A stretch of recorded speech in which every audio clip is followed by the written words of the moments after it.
खबर शामिल करते हैं जंग से। ब्यूरो चीफ मोहम्मद हुसैन की रिपोर्ट के मुताबिक डीपीओ जंग मलिक तारिक महबूब की हिदायत पर खवातीन के आलमी दिन के मौका पर लेडी पुलिस अफसरान और शोधाए पुलिस की फैमिलीज़ की वेलफेयर के लिए डीएसपी इन्वेस्टिगेशन औसाफ सफदर ने पुलिस लाइन्स में इजलास आम का इनकाद किया। इजलास आम में लेडी पुलिस अफसरान और शोधाए पुलिस की फैमिलीज़ ने शिरकत की। इजलास आम में लेडी पुलिस अफसरान और शोधाए पुलिस की फैमिलीज़ को दरपेश मसाइल के हल और उनकी वेलफेयर के लिए अहकामात जारी किए।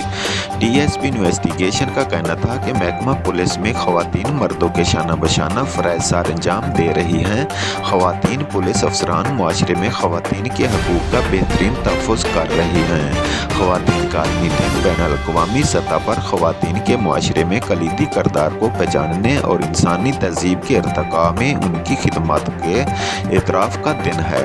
डीएसपी इन्वेस्टिगेशन का मज़ीद कहना था कि इंसानी मुआशरे की तरक्की खवातीन की तामीरी किरदार के बगैर मुमकिन नहीं। खवातीन को मज़ीद बाख्तियार बनाने, उनके तहफ़्फ़ुज़ और मुनसिफ़ाना हकूक़ को यकीनी बनाने के लिए हर मकतबा फ़िक्र को मिलकर किरदार अदा करना होगा।